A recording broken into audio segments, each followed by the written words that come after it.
Hi, everyone. I know everyone's coming in right now. Welcome to the third and final Career Basics series. We're here at part 3. We are here to talk about the Assistant Coordinator Prep. I just want to give a quick welcome to BRIA and Anna. I will get into their bios very soon, but we're just going to do some few housekeeping stuff. So first of all, when you're entering, please don't forget to mute yourself. Just we always slip up, that's totally fine. And if you didn't attend or couldn't attend the first two, we covered resume basics and the interview process where we talk to people from WME, UMG, Universal Pictures, C-Suite. You can find all of that at the She Is the Music official YouTube channel, where we have a playlist with other basic series topics and including that. And today's episode will also be there by tomorrow. So keep an eye on that. And just wanted to say we are taking any and all questions in the chat. I have Susan Dotis, co-chair of the Global Mentorship Committee, who put on this basic series together. I'm very happy that she allowed me to put this together with her. She will be eyeing the chat and she'll let me know what questions are coming through. But we're so excited to talk to you guys. Now let's get into the bios, because I know you guys are very excited to know who's here. So first of all, I'm Melody SHAHSAVARANI. I'm a part of the mentorship committee with my boss, Cynthia Sexton, who is the co-chair of the mentorship committee. I'm also a coordinator for music curation and sync A&R over at UMG.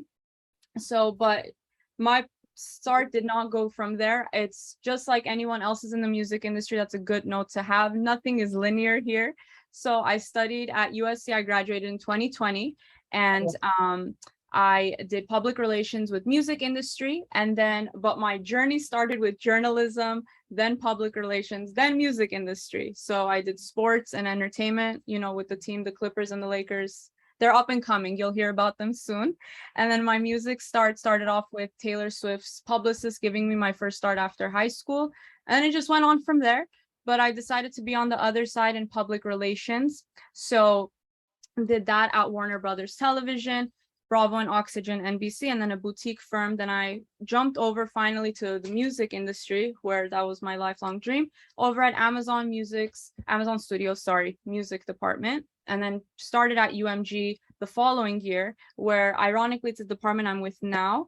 And then I did Sync, East Coast Sync, and then I finished up my UMG internship experience with Def Jam's promo department, radio promo. And then with all that said, I got hired a month before I graduated. And then with all that as a side hustle, I run a music reaction channel on YouTube, Melody Reports. And if you guys saw the picture online, yeah, my hair is a little shorter because I'm a recent cancer survivor. So I also help current patients and survivors raising awareness for Hodgkin's lymphoma for my Instagram page, Melody's Fight. So that is me, but we are most importantly here to talk to these two amazing women. I have BRIA Adams, my partner in crime at the mentorship committee. She is a Douglasville, Georgia native. What is up? She graduated from Spelman College, majoring in psychology. And most importantly, out of everything, she was a part of our inaugural Connect Together mentorship program, where she was a film and TV mentee. Her mentor was Julia Michaels, not the singer, the renowned music supervisor. And, we brought her back to join the mentorship committee along with being an alumni leader. And through that process, there was a job opening with another film and TV mentor who is a senior vice president over at the Film and TV, don't want to get this wrong, Film and TV Music Sync at ABC Signature, a production studio under the Walt Disney Company. So that's BRIA. She's killing it over there. She always aims to champion artists by producing dynamic pairings between music and picture. She continues her passion with music by singing and, of course, being involved in organizations like the Guild for Music Supervisors. And, she's a new LA girl, so she's getting all that music-filled activity here in LA. And last but certainly not least, we have Anna HOROWITZ from WME. She is the coordinator over at the electronic music department. She has a great trajectory in her career. So she was starting off at Brown University. She had an events company and she was booking talent for shows over there. And in just 3 short years after graduating, she grew her way up in WME, and she's representing artists on a roster like Forrester, Coco and Breezy, Malone, and more. But similar to us, she not so linear. She majored in poli-sci, political science. She took chemistry classes and business classes because she was interested going into the fragrance industry, which I think is so cool, before she pivoted into music, and her internships included at Revlon and the International Flavors and Fragrances. But once being a music talent buyer in college, she realized, hey, this is more than a hobby, this could be a job. So when she landed at WME, she strives to foster just that, develop diversity and representation, both on the talent side and within the company. And she does that beyond, as she is the music for our dance committee, where they have monthly meetings, women coming together, supporting each other, giving advice, helping get jobs, and just being there for each other. And she's always happy to do these type of panels to help you guys out, landing that job and acing that position. So there you go, long-winded, but you got to tell the story to get to know us, you know. So let's get into, Before we go, can we just clap already for your hosting, for your reading of the no, bio? I can take a breath. Thank you, thank you. Thank you. Asthma could never. Yeah, you know. Okay. So going into that, let me give a quick disclaimer before we talk about it. We just want to say this is our experience, whether it be at the Walt Disney Company, UMG, or WME. Every coordinator, every assistant position is different. Not everything is a creative role. So everything can be glitz and glam to you, but just know, you know, there's the BA side, there's data analytics, everyone comes together and it's all different. Now going into that, let's talk about titles and tasks that we see all the time on LinkedIn and just job postings. I feel like different companies, different places like to use different titles. So we have executive assistant, we have admin assistant, we have coordinator. And I feel like that can be confusing even for me when I was coming in. So from my experience at UMG, most of the time, the entry-level positions are either administrative assistant or executive assistant. And the core differences between the two, you do the tasks of helping your department out, you know, scheduling calls, expenses, travel. For the executive assistant, you're solely doing that, solely helping that executive and anything else that you want you to do. But for the admin assistant, you're helping a team, whether it be more than 10 people or a small and mighty team. And then I've moved up to the coordinator position, which I'm still doing the same tasks, but I just have more projects. But at different labels, at different departments, you could move up to the coordinator position and they can fill in the admin role, so you don't have to worry about the executive tasks anymore and you solely focus on your projects. That's like very bare minimum coverage, obviously more in depth when you get into it with your experience. But Anna, I want to know the agency life. How is it when you're entering the entry-level positions to grow from there? What do you start off as? Cue to you. So at the agency, it's a little bit different. This is pretty standard across all the agencies, this system that we have at WME. First of all, music is separated from the rest of the departments. So we're considered music, and everyone else, which is like TV and motion pictures and everything else that's represented at an agency, that's called core. They operate in a completely different fashion than music.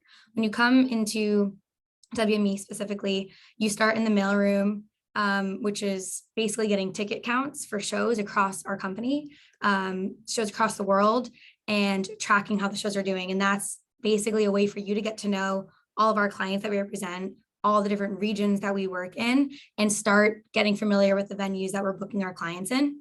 While you're getting ticket counts, you're also in a rigorous training program, basically preparing you to work as an assistant for an agent.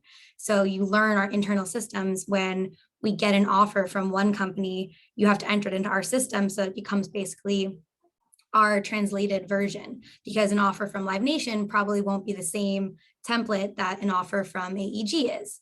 So we get those offers, those different formatted offers. We have our own WME internal system that we enter them into that translates them into the standard WME version. Now you're doing that training while you're doing ticket counts. And after you've completed that training and have gotten settled at WME, you're then eligible to apply to be an assistant to an agent. Typically, the assistant role is standard across agents, unless you're working for a more senior agent or a department head. But for the most part, as an assistant, you're rolling calls, you're entering offers, you're helping route tours for your client, for your boss's clients. And it's the same thing, just learning how to do the job and basically watching your agent do the negotiations. I think the greatest thing about when you're an assistant in this entry-level position is rolling calls with your boss and getting to sit and listen to everything that they're doing, because you're just going to pick up on the negotiation skills and how to talk to talent buyers and how to do it. We don't have different types of assistants. we have standard agent assistants. What differs between the roles is if you're working for a booking agent, which is an agent who's actually going out and booking shows for territories, or just a responsible only agent. Responsible agents are typically the more senior agents who have the massive pop stars who no longer are doing like the day-to-day on the clients, and they're not going out and routing tours for other clients. They're really just focusing on the high level things for their artists. So the roles kind of differ there, but you really have to be just the general assistant, and you bounce around to work for different agents, and that's how you get your experience. You don't have to be a different type of assistant. That's so interesting. Yeah, we'll definitely come back to those points on growing in that assistant position wherever it might be, because that's just your start, but you don't know where you're I just realized I forgot the next level up from assistant is coordinator, which is actually what I am. So coordinator role is sort of new in our music world. This kind of was established because it's happening on our core departments, not in music. And our department realized it's really important to have that one person for every music genre to sort of make sure all the genres are functioning in the same way and standardized. Typically for A&R, which is finding new artists, every genre has its own system. So having that one person as a coordinator for the genre, streamline it and make it all similar, it just helps organize things. So we do show coverage, we do A&R, it's like a little bit of a more high level position than an assistant, and you just are helping out the department and the subgenre broadly rather than one specific one specific agent. Yeah, perfect. Similar but different, just like the label life. And now, Bria, you're on a completely different side. You're at a huge studio, television studio, and you guys are balancing music searches, multiple scripts. So can you tell a little bit about the administrative assistant role at Walt Disney? And same thing, any growing from there, what's next? And then how do you deal with Dawn's stuff? Yeah, for sure. Well, first off, hey to everybody on here right now. Super excited to be a part of this chat. And thank you again to Mel for the bios and kicking us off. I am at the studio at ABC Signature. So definitely as far as being an assistant, similar duties, managing calls, scheduling meetings, doing follow-ups, taking notes for all those calls. The assistant life, that is definitely my role. But since I am at a studio and more so specifically in music, we are reading all the scripts for all of our TV shows that we produce. So that involves music. We do a lot of music spotting. I cover a few shows for our team where we have like 30 to 40 shows at a time. And my team is pretty small, so it's a lot of shows, and we all have to kind of divide the labor amongst ourselves so that everyone is across everything. So with covering scripts, it's doing music spotting, it's updating our music licensing reviews, which is basically like a snapshot of every episode for that season that we are already working on. And we go through the script, we see where every musical moment happens. We write it in on this document. Like I said, it's called Music Licensing Review. And we also do estimates because music costs money. So that sheet is something that I tend to update a lot for our team. With our weekly meetings, we kind of go through each one of those and discuss where we are currently as far as budget, as far as any creative needs, if there are any on cameras, which is basically if we have like a scene in a show where someone is going to be performing, singing, or playing an instrument, we have to discuss that. And yeah, we just kind of do all those points for each of our shows just to make sure everything is kind of flowing nicely, and that if they're shooting, they have everything they need at that point. And then post-production is where music comes in a bit more heavily, and we're just kind of trying to put the bow on the show at that point, just making sure everything is sealed as far as budgets, and there are just no open issues with our shows. On a day-to-day basis, though, every day is not the same, I will say. How I balance Dawn's calendar, who's my boss, I just kind of take it day by day, but that's my motto with approaching my job, just because technically yesterday already happened and tomorrow's not promised. So I just find it to be a bit easier to really focus on her day one at a time, just making sure it flows very easily. And additionally, as an administrative assistant, kind of like you said at the beginning, Mel, we're supporting all of the team. Of course, I am a direct report of Dawn, but you know, everyone else is also going to need their time with her, you know, making sure that they're good and checking in with the direct reports to make sure that we're all just kind of moving hand in hand as we go about these crazy days, especially when urgent things pop up. It just makes it all much more that important for the team to be aligned. So I kind of take that on as well as an administrative assistant, slash chief of staff, if you will, just to, you know, encourage everyone to be on the same page, ask any questions, and, you know, make sure it's all going smoothly just as far as the day-to-day basis. Hey, Well, Mel, Yeah, can I jump in for a second? sure. I just want to say something as the senior statesman here tonight. I too also started as an assistant at what is now Warner Chappell Music, the giant music publisher. And I will say one thing that I think all three of these women have corroborated on, and that is the assistant's role, your entry level role, is the place for you to learn everything you can about the company you work for, right? And understanding, you know, whether it's a record company, who the artists are, you know, who's on the roster, who's handling what aspect of an artist's career, whether you're at an agency, again, who's on the roster, what agents are booking direct shows in the music market, what agents are at a higher level, as Anna mentioned, that are looking for other branding and film, television, etc.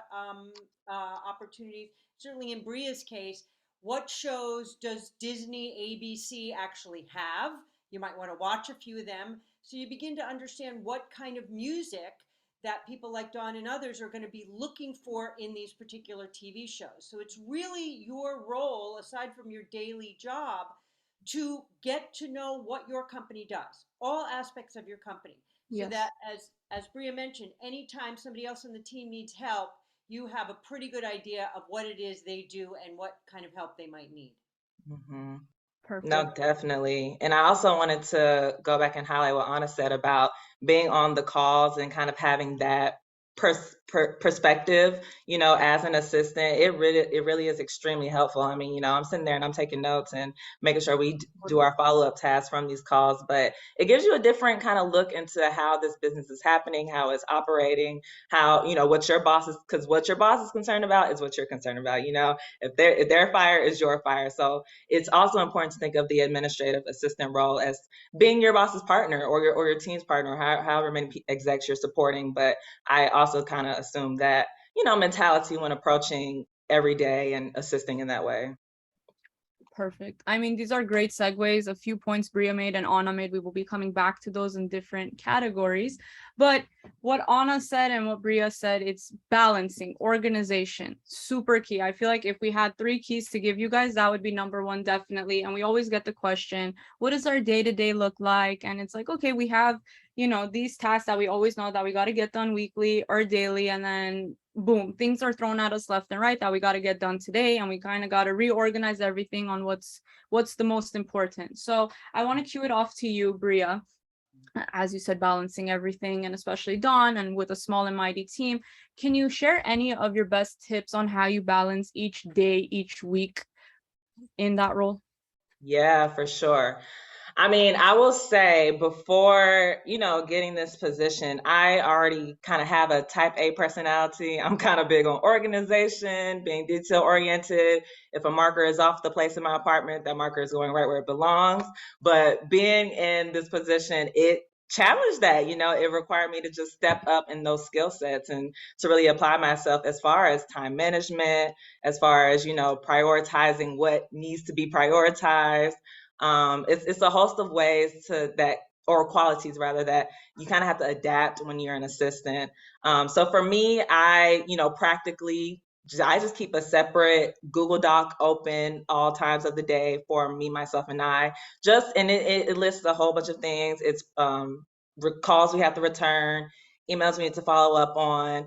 If she's had like multiple conversations in a day, just keeping those notes ready and at bay, because, you know, if she has a question or if someone on the team has a question, someone needs to have an answer, and most likely that's me, because I am on the phone and I am connecting the calls. And so I've already had that access to the knowledge and the information, which is, I feel like essentially a lot of what we're doing is sharing information. Like, that's the most important and valuable thing that you can just do and contribute to the team as an assistant. So I really try to, you know, have a list for myself. It's organized with what I need to do, what I need to follow up on. And not everything can be attacked in one day. Like I said before, I'm really big on just like focusing on what needs to be focused on at the moment. Can't really think too much about 2 weeks ahead or 2 weeks back. Like it's whatever is right in front of us, just because that's the most important thing. And yeah, just knowing what needs to be taken care of immediately. And that comes with talking to Dawn and talking, to your boss about what are we needing to prioritize? What do you need at this moment? How can I, send you this calendar or schedule or just a sheet that they may need for a meeting that's coming up? Just being prepared at all times. That's the best thing you can do. And it's really helped me to have things run a lot more smoothly. Exactly. Like you are the fire hose. The fires are there. How are you going to put it out? So I'm going to cue it to Anna. The agency life every day, something different. What are your always different? And I think you're also sort of managing between so many different artists. So kind of staying organized between your boss could have like 7 to 20 different clients that they work on. If you have 7, you're very lucky. If you have 20, that is a lot to try and remember. So you just really have to stay organized. My favorite thing is making my inbox my to-do list. So I have folders for every client. I have a folder that's called calls, things that I'm setting for my boss so that those don't get lost. And I file, once I reply to something and I've done my task, I file it into the correct folder. That way I can go back and find it. If there's something that's in my inbox that I haven't yet done, it's now on my to-do list and I need to get it done and I can't file it until it's done. That's how I stay on track of just like making sure my things are done. Frequently, there will be things that I'm waiting for my boss to do. Like as an assistant, I no longer have this issue, but like as an assistant, I would have things where my boss needed to reply or needed to do something. So I'd keep that in my inbox as a reminder. She hasn't responded yet, or she hasn't connected me to this person to get this done. And then I can go and I can remind her, hey, just bringing this to the top of your inbox. I know it got probably lost in all the other emails you get. I think on top of that, something that I've started doing, I learned this from the assistant who worked for my boss before me. So when she was training me, she taught me this really, really good trick for taking notes during calls. You want to take notes to your boss because again, they're taking 7 calls a day. They don't remember all of them. And it's like between a week, they could have 100 calls and there's really important things that they're discussing. So you want to take really good notes. What the previous assistant taught me was to find the email thread where the call was either scheduled or initiated between your boss and the person who she's talking to, or she or he, they. You can reply to yourself and you can take your notes in there and then send it to yourself. That way, when your boss wants to find the notes on this specific thing, you just have to find the email thread. And the notes will always be there because it won't get lost in a Word document somewhere. It won't get lost in like your notepad. It'll be in the inbox. And at an agency, our assistant inboxes are shared. So my old boss, Stephanie LaFera, her assistant's inbox is S. LaFera assistant at WME agency. And that inbox will stay as Steph's assistant forever. So anything I do in that inbox will be there even after I leave. So I've left and I'll have my own inbox. The new assistant on her desk can access all the notes I've taken on all previous calls, and she can always have that. So if she needs to look back to a call on a client that we did in 2020, she can just find the email thread where that happened and find my call notes. So I think that's something that has like saved my life, saved my boss's life countless times. It's just a good way to stay organized and keep track of things.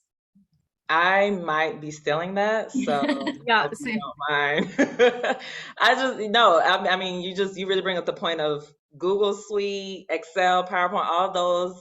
It's so important, and it'll be so helpful to you as an assistant. You're going to be making charts and graphs and all those type of things. You can't get away from it because it's another form of just organization. So I think that's what we're really honing in on is detail-oriented organization. You are that person for your boss. So and you just really want to like take advantage of all the technology that we have, like Excel, Microsoft, so Outlook, for example, like you can deliver emails to yourself. So when my boss says, oh, remind me next week that I have to do this, I will deliver an email that comes to me Monday, a week later, and say, okay, tell Steph she has to do this. And that way it pops into my inbox. Or for example, we host a weekly or a monthly call for our whole department. I have a delayed delivered email that comes out the first day of the month before that call saying, reminder, we have to host and prepare a presentation for this call. So really taking advantage of all the things in your Outlook or Google email, whatever, like all the technology that's there is there to help you. And it's very important just to stay as organized as possible because things get lost and your boss really relies on you to be the person to remember and just keep it all in there. Yep. Going off of that, just to end this organization note. So I saw a question in the chat. How do we balance our own personal tasks that we need to do and our bosses? Mine personally is this passion planner. Can't see it, it's blurred. Passionplanner.com. It's great. It just whatever you think is best, because when I was coming into the role, the assistant before me is like, I use this app and the boss uses this app and the SVP uses this app. It's going to take a few months before you find your groove. So I know it's like a lot of anxiety, a lot of stress coming in. You're like, oh my God, there's like so much going on. How do just know it's going to take a few months to understand. And then once you find your groove, you'll be like, hey, Apple reminders is my thing. Sticky notes are my thing. And then you're going to find that group and then you're just going to get all the things that you need to be done at that moment. And of course, like juggling those daily tasks is a whole other thing. But again, just finding the groove, you'll get into it. We promise you, I promise. We make it look glam, but don't worry, we're stressing the back. And then everything you need to learn in the moment. There are some things your boss might throw at you and you're like, I have no idea how to do this. Take a step back for a sec, be like, okay, how do I take this on right now? And then you'll do it your best as you possibly can. Do not fib anything. Do not try to finesse something that you don't know how to, just the best that you can and deliver that when it's due.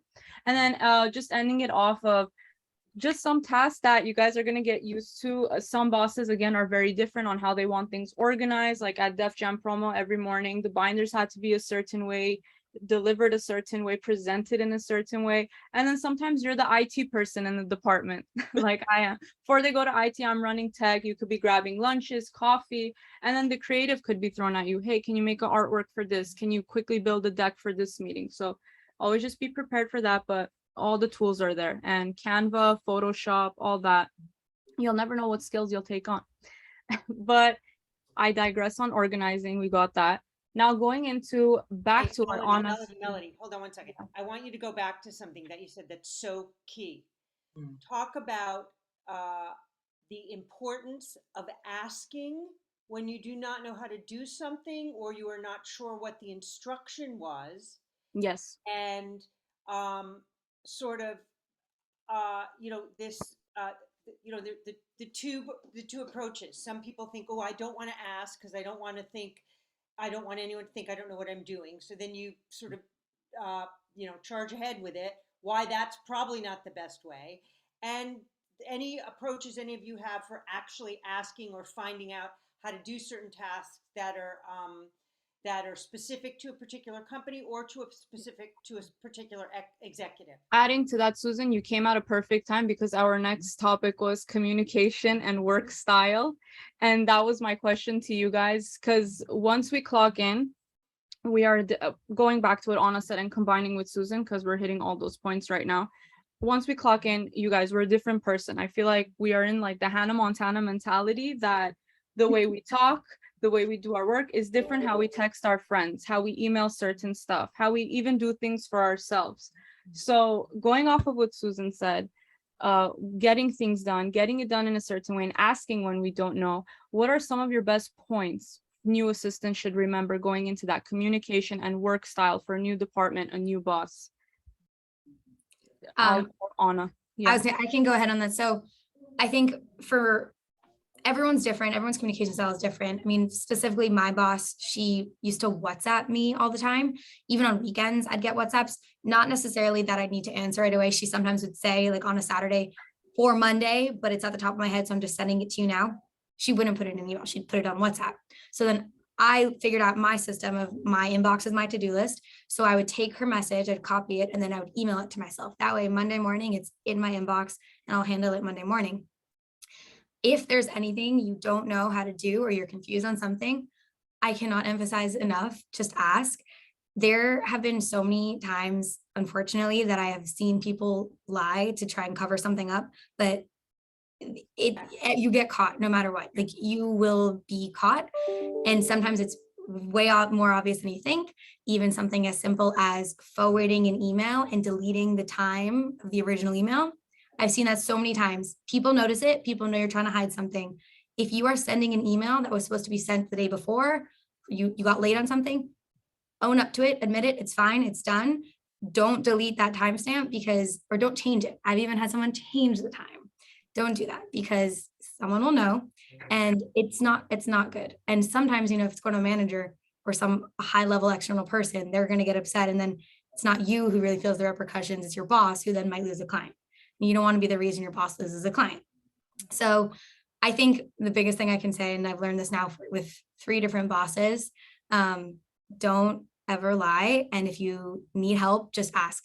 Most of these companies have structures where people have been in your shoes before. So there are going to be people who are senior, but who are young and came out of your position recently. Like me, I tell my colleagues who are younger than me, who are in assistant positions, come to me if you need help.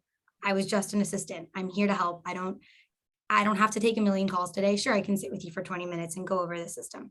So in most of these companies, they have these systems of, you're an assistant, then you're a coordinator, then you're someone senior. Find the next level up. I guarantee you someone young and lower level than your boss is happy to help you and help answer your questions. So Great point. Yeah, no, I love what you just said, Anna. And oh, that's crazy with the manipulation tactics to CYA, cover your blank. But it happens, and I know that's totally the truth of the matter. For me, my team, I really try to just rely on who's already there, kind of what Anna was saying, because what better way are you gonna learn? You know what I'm saying? It's best to just kind of use the resources that are around you. And I get the mentality of, I can do it by myself, I can cover it. Of course, and that's good. I mean, that means you got grit, you're showing initiative, which is appreciated, but you don't want to try to do that to the point where you're, kind of doing it at the cost of the team or at the cost of your company or whatever assignment is at your hand. It's best to just speak up, ask the questions, and, try to phrase it that way, and that it is a learning opportunity. I mean, everyone on your team will know that you're the newbie. So it should be expected for you to, want to learn and have your slip ups earnestly and honestly and loud and proud, because that you're going to learn from them, and just don't let it happen again. Do be a quick learner, but not so fast that you aren't getting the process of things, because that's what a lot of this is, especially when you are at in a corporate setting. It's already been done before. It's already, someone has been in your shoes, like Anna was saying. So it's just best to kind of learn the ropes that way. And as much as you can, just be on top of what you can do. And when you are challenged with those tasks that can become a little bit more hard for you, rely and ask for help. And that can be with your boss as well. My team is a little smaller. So as far as our format structure for communicating, we just have a whole bunch of iMessage group chats on the phone, and I have them all pinned. I don't know if y'all know that feature in iMessage. So they are my top ones, because I don't want no one getting the wrong messages. And we communicate best that way. We have weekly staff meetings, which is the big meeting where I was talking about before, a time where we go through all of our 40 shows and just check in. But before that, our team, or at least my manager and our coordinator, we have a staff meeting. So there's the meeting before the meeting, and which I have found to be, really helpful. It just gives us a moment to check in with one another, see how everybody's doing with their respective shows, if they need any help with anywhere.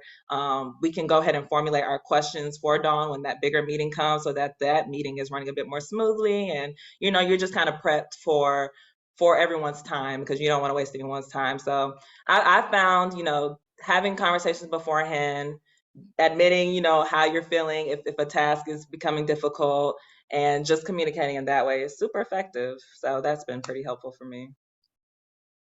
perfect. And then just to put the ribbon on all of this, on everything that they've said, and even more so, just never assume, always ask.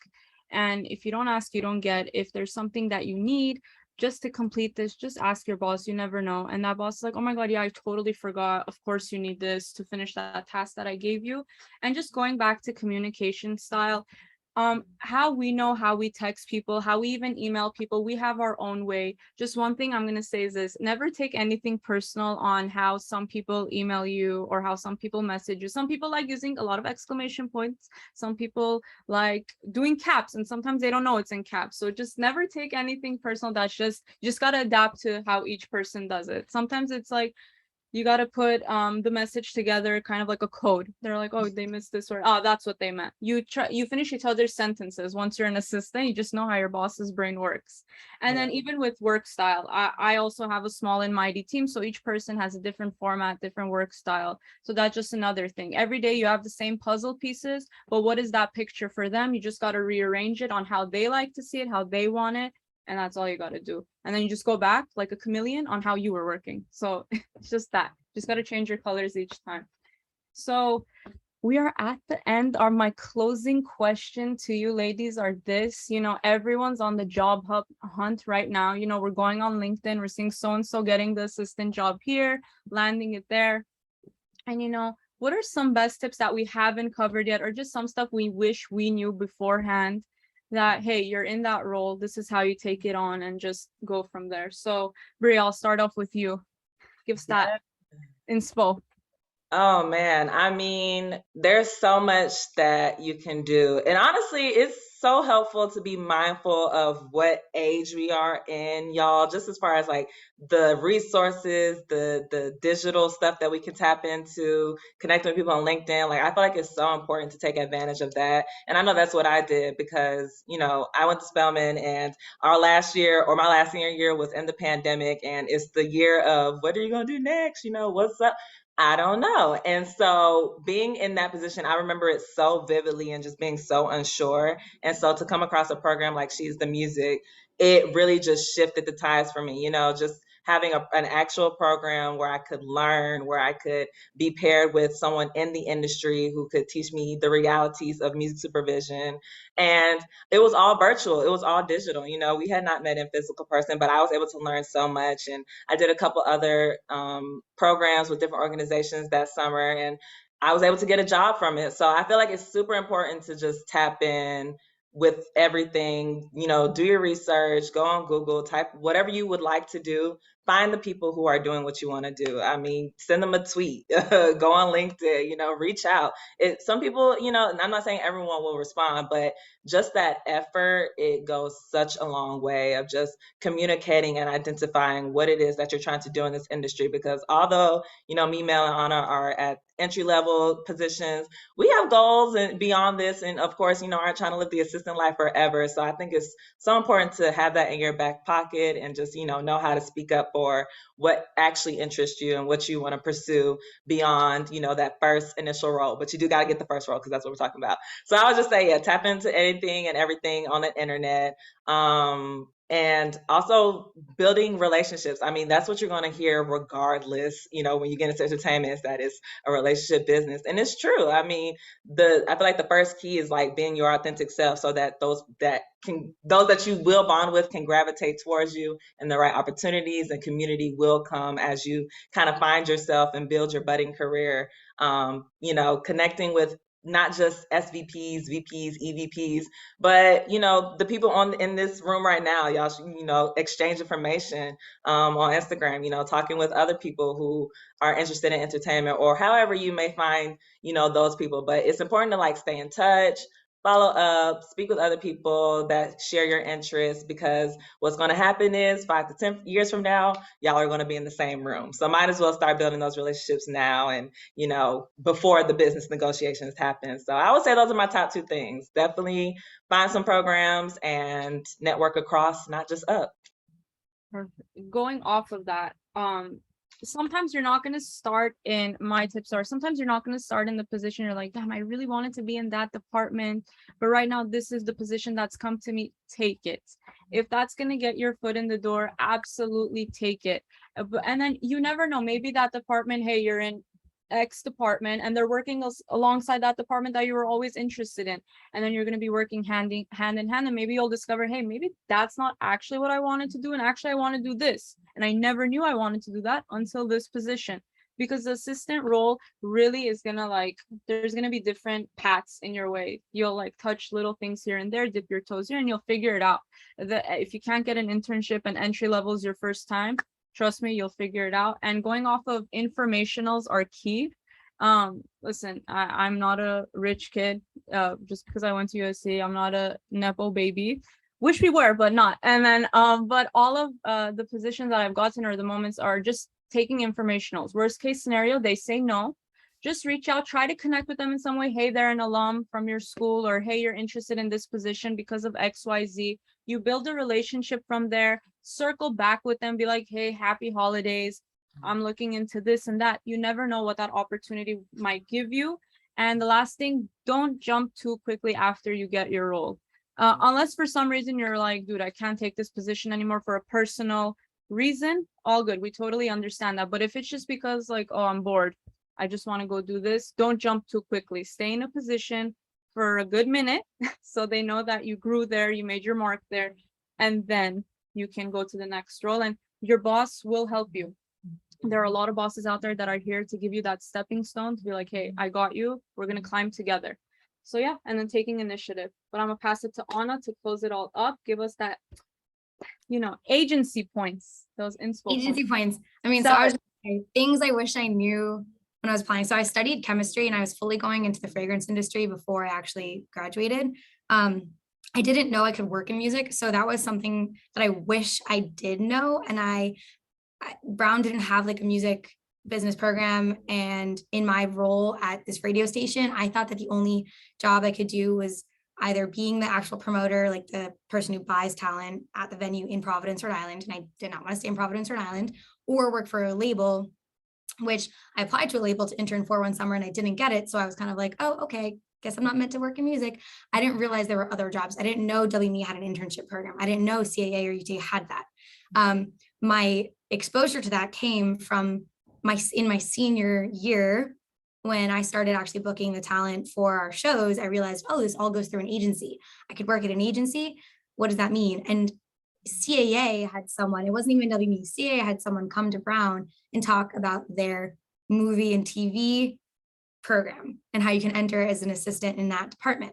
And I was like, oh, there must be something for this for music. So I emailed the person that worked at WME who I'd booked a client for. And I said, do you have positions open for kids who graduate from college? Like, how does this work? He's like, oh yeah, we have this whole training program, and you start in the mailroom, you do ticket counts, then you become an assistant, then you get into the training program, then you get promoted. There's a whole system. And I had absolutely no idea about that. And I probably would never have found out about it had I not emailed him to ask. I then called the manager of that same client to figure out what being a manager meant, because I didn't know at the time what the difference was. And I kind of examined the positions thinking, okay, do I want to be at a label? Do I want to be on the live side? Do I want to be on the management side? And when it all came down to it, I think I picked live because I love concerts. I've always grown up going to concerts. I like music, but I don't think I'm well versed enough in, like, I don't have a good ear enough to be on like the label side. That's just my opinion, but I thought being at an agency would be perfect. So I applied, I started in the mailroom, I did my time, and I worked up. This is my next advice on top of that.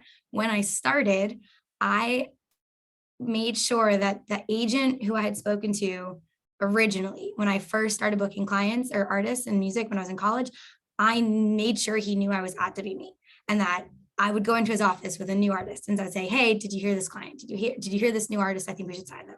And I made sure he knew I was putting in the effort and wanted to be in his realm and in his genre. When a desk opened, and this was the desk of one of the most senior agents at the company, he had the most insane electronic clients, and for music fans of an electronic genre, he did the stars. I asked this other agent, I asked for his opinion. I said, do you think I should apply for this desk? He is the top of the top. He has the coolest clients. And he said, no. He said, Anna, don't start there. You're not going to get the right experience. And this agent might take your ideas because you're too good at your job. You're too good. He's going to take credit for what you're bringing to the table. You don't want to start there. And he guided me away. And that was the best advice I ever got, because a week later, another desk opened. And I thought that I was like, I want to get out of Central. I'm done with being in ticket counts. I'm ready. I could be an assistant. He said, just wait, give it a few more weeks. Another desk can open. It's fine. I'm so glad I didn't, because literally a week later, another desk opened, insane roster as well, with amazing electronic clients that I listen to and I love. And that boss I had, that first boss, ended up being one of my best friends in the industry. He and I talk all the time. He's no longer at WME, but we talk all the time. We send each other music. He was like a guiding force through the entire process, and he would have weekly calls with me about my progress and what I wanted to do, who I wanted to sign. So you really need to find the people who will vouch for you, and staying connected with your network is so important. Music is all about networking and finding the right people and keeping those people close and making sure that they know that you are relying on them and that you're there, and that you're also bringing ideas to them. Like, that's what I did with this one agent who helped me get to WME. I sent him artists that I thought he should sign, and we ended up signing one of them. All this to say, I think making sure you keep your network, you're talking to people, and just like us, like you're friending us on LinkedIn, you want to be at an agency, you can come talk to me. I can tell you about WME. If you want to go work at Disney, which I think is so cool, and I'm super jealous, go talk to BRIA. So like, that's the thing, is like, you just want to talk to as many people as possible and maintain those networks and the communication. Yeah, I'm going to jump in here just to say a couple of things. These three young women are real superstars in what they do, and they've really given out great advice. And now I'm talking to you as someone who has hired assistants, and I just want to give you one. Want the door locked? It's just closed. Advice, and that is, there are two rules when you're somebody's assistant, and the rules basically are no surprises and make sure your boss always looks good. You are representing your boss. You are representing your boss in the way you look, in the way you present yourself, in the way you communicate with others. So if you're sending off a quick text, don't make a lot of spelling mistakes, right? Check your work. You are representing your boss when you speak to clients, when you speak to artists, when you speak to anybody. So the idea is no surprises for the boss, and make sure she always looks good. And you will soar in your role as an assistant. And it certainly is the stepping stone to some things that are bigger. The assistants that you are working with now will be the senior executives later on that you will want to be connected to. So you see the same people on the way down as you do on the way up in this business. And so being a decent human and a good person, people remember that. There's a reason why, people, as they move up in particularly the entertainment world, are able to access a variety of things years after they've met people, because they're known to be good, decent people. So this idea that everybody in the music business or the entertainment business is, a hard driving shark, not true. People treat each other well, they work together, they work as a team, and they always make sure whoever they're working for looks good. So I just wanted to bring that into the conversation, because as someone who's hired many assistants in the course of my career, I loved it when my assistant would not only do stuff that would highlight myself, but also made her look like she was a real superstar. That reflected well on me. So keep that in mind in whatever you're doing. You're representing your boss and your company. I mean, amen. Like, trust me on that. Yeah, you look good. Your boss looks good. You look good. The mirror is there. Reflection. That's what the song was about in Mulan. That. But, you guys, that is the end of this panel. Before we get into questions, I just want to do one more housekeeping. Again, if you missed the first two events, we reviewed resume basics. Hey, I even took notes on that. I'm like, damn, I didn't know we need this on our resumes now. Definitely check that out, along with the interview process. Again, we have speakers from WME, UMG, Universal Pictures, and C-Suite, a great website you should look into. She's offering courses on to help with your resume, the interview process, and to look good for your interview too. So check that out, shopcsuite.com. And all of those videos, including this one, will be live on our YouTube channel. She is the music. We have a music business basics series playlist. Hey, even if you're interested in other departments, we've covered marketing basics, radio promo basics, sync basics, copyright basics. We got it all there for you. More is coming in the new year. So make sure you follow She Is the Music on Instagram, join our email newsletter and the database, because you guys, there are more programs coming from this. There are more helps, tips, and tricks coming, because we are here for you. We are here to get you in those roles, your dream jobs, those dream positions. We are here for you. So now let's get into the questions. I got some.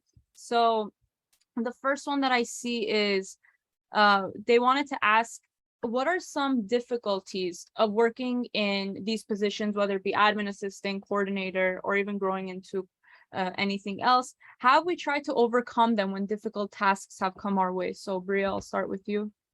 Yes. Okay, difficulties. Let me get my list. No, I'm kidding. It's just fast paced. I feel like that's just something that you can't really anticipate. You just gotta be ready in the moment when something pops up, you know? And I'm not saying that happens every single day, but you know, when it's time to kind of turn on the gears, your boss is relying on you to help them, you know, get through that moment and kind of support the team in that way. So yeah, it can be difficult when it's just like, okay, we got a call happening here, and then we're on Zoom here, and then somebody's need to talk to you. You know, those moments can kind of happen. But I feel like at those times, what works for me is just to remind myself that I literally, humanly, physically, mentally can only do one thing at a time. And I don't want to move too fast to where, you know, I think I said this earlier, where you're trying to go too fast and you're keeping up, and then you end up just slipping up all across the board. So I feel like it's just kind of helpful to keep your head, kind of, you know, maintain yourself under pressure. You know, that is an expectation, especially if you're trying to grow within this industry. It's only going to be more of those type of instances. So I would say that's a difficulty, but you know, not impossible to overcome that. And you know, though, that's also a moment where you do rely on your team, and yeah, you just kind of take your time, even in the midst of the crazy. You focus on what you can do, get it out the way, and you move on from there. But that'll probably be number one for me. And Anna, to you. I think something that was very hard when I first started, this is the pay. I don't know if this is like the right answer to this, but as an entry-level job, it was really low, and I started in 2019. So seeing some of my friends graduate and go into banking, and knowing what they were making versus me was really hard. I was making minimum wage in LA, and no support from my parents. So I think something that like I was nervous about, but then it ended up being totally fine, was like I got a second job on weekends, just to sort of like help supplement. Worked at a boutique in LA, and it did help. I mean, now things are a lot better than what they were in 2019, which is good. Like agencies and big companies have figured out that it was an issue what they were paying people. But yeah, it was hard. So I think it's still pretty low, and it's different between all the different agencies. Like I can't talk specifically about one versus the other, but as an assistant, you're still not getting paid basically like what your co-friends or co-students are going to graduate and make over in finance and consulting and stuff. So it's very difficult kind of like comparing yourself, but I think you have to think like long-term. I love my job so much, and I love going to shows, and I'm so happy every day at my job, versus my friends in finance who are constantly jealous of the fact that I go to concerts and I get to have like a really fun job, and like I'm listening to music in the middle of my workday, and I'm wearing jeans to the office versus like a dress and high heels.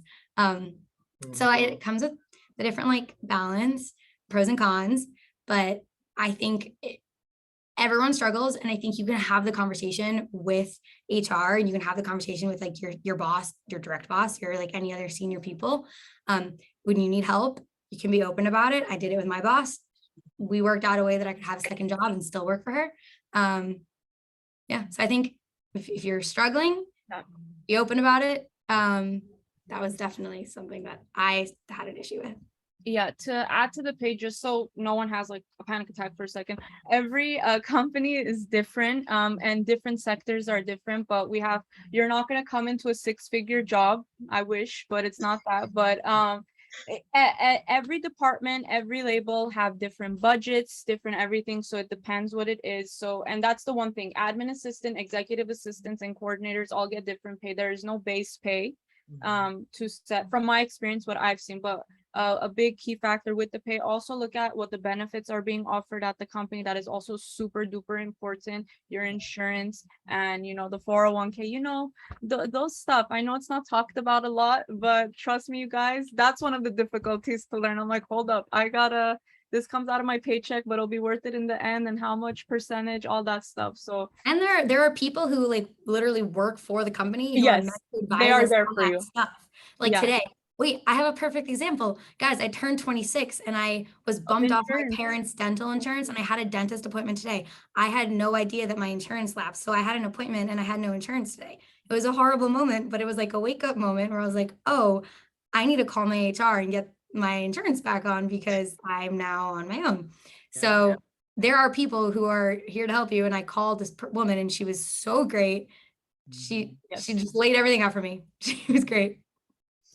Yes, the HR people are God sent. They are there to help you, get you that perfect package. Now, another question that came in, which I feel like we get a lot, even during informationals. It's someone that, they didn't go to a school that has a music industry program. They didn't major in something that leads them to that job. They're, totally left field. I feel like all of us can relate to that because none of us had a linear path. They ask, what are some ways to, I guess, get their foot in that experience to go to an entry-level position, I guess, because it's like if they're poli-sci, for example. Anna, you talked about your journey, but any tips on that? I feel like I would say just what do you do outside of that if you're not in that job? Any side hustles can help, or anything else you guys want to add? Like in college? Yeah, in college. This person's in college. Well, I guess like what I did other than my major to get into music. Yes. Oh, I guess so. I worked from a college radio station, and that was my first intro into actual music business. At the radio station, I was a DJ on air and like a host, but I also ran our production, promotion, and events team. So when we did concerts, or when there would be concerts downtown, like the local talent buyer would ask my radio station to promote it, and we would give out freebies and tickets and stuff. So we'd get to go and like help on that side. That was my first entry into like the production side of an event, and I loved it. So that was why when this random kid in my 2 years older than me, he said, I have a events company. Do you want to help me sell tickets? I said yes. And I was so good at it that eventually he let me take over the company and do it all myself. I had no idea what I was doing. I knew how to use Excel. I knew how to price out, okay, if I sell this many tickets, I can make this much money, which means I have this much money to now buy this talent and rent this room. And I sort of just started coming up with it on my own. And as I got better at it, I went bigger. And that's eventually how I booked one of the WME's clients for kind of a lot of money. And we were able to like just kind of create a business strategy out of nothing. Like we were college students who just wanted to throw parties and events, but we turned it into using my skill set of like wanting to actually put on a concert and have talent there. And my friend who was more of like the business guy. So I didn't have a music program at Brown. There was nothing. We kind of had to make it on our own. Yeah, I definitely feel that. I mean, we have music at Spelman, but I felt, during my time there, it felt like if you weren't trying to do like a choir opera singer type deal or be a conductor, it wasn't giving like music business, being on that side of things.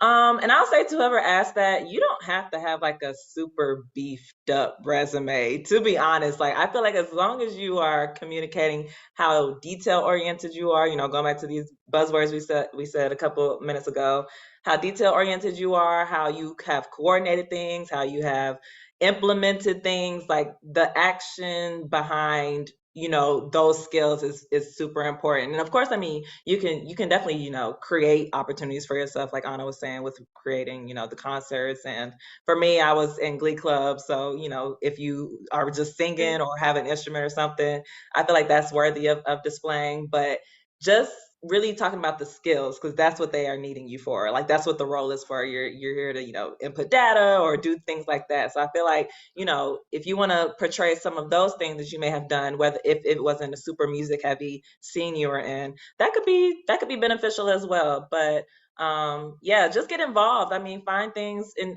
your around your campus if you can, or you know, start your own thing. There's always a way to kind of showcase your interest in music, and you know, how you would like to pursue it further beyond college.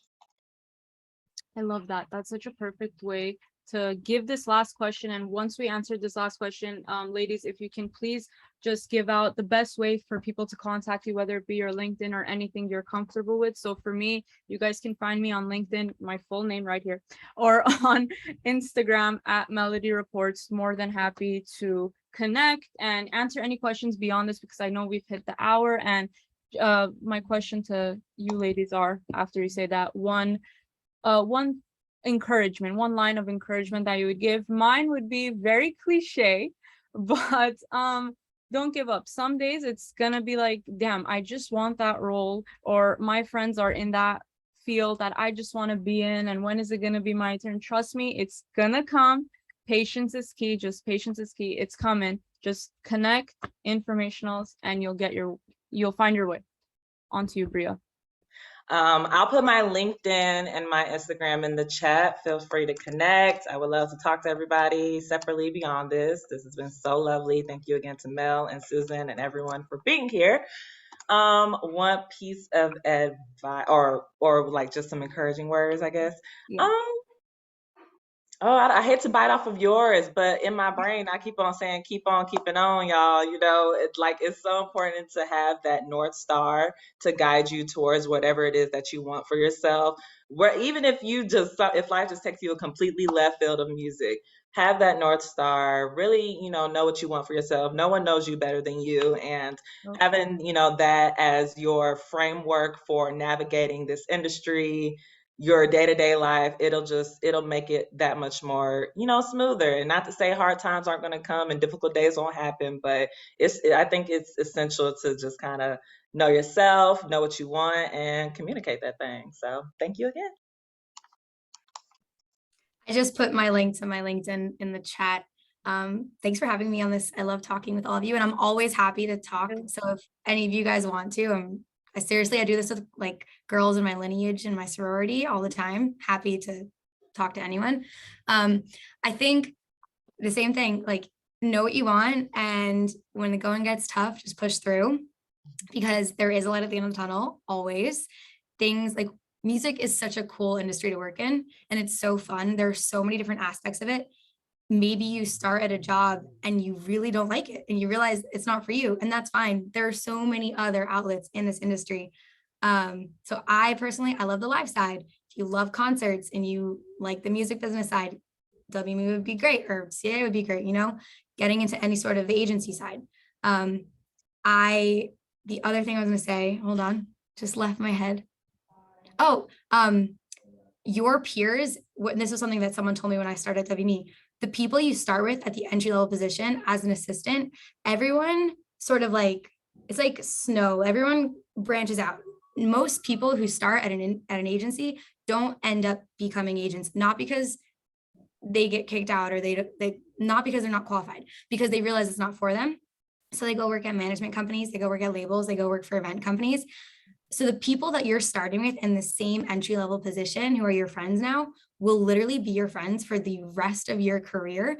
And when you're like the next top agent or the next like top label exec, they might be the person who's running Brooklyn Mirage or the person who's running Disney Sync, you know? So the people you're starting with, even though we're all entry level right now and we're just graduated from college and we're super young and kind of inexperienced, we're all going to go somewhere one day. So just stay friends, you know, like remember your network and keep up that network. And the friendships you make now, it's easy. You know, when everyone's super old and has a lot more on their plate, it's hard. No, but seriously, it's hard to build those relationships. There's no time. So now is the time, like, go out to shows with people, go see movies with people. Yeah. Like, now's the time. So that's where I'm going to leave it. Now is the time. She is the music. For words. We are the music. We are the music allies. I know there's some men on this call. Allies, thank you so much coming to the table.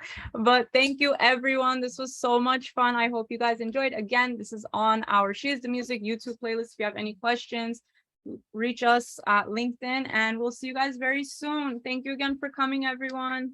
Bye, everybody. Bye.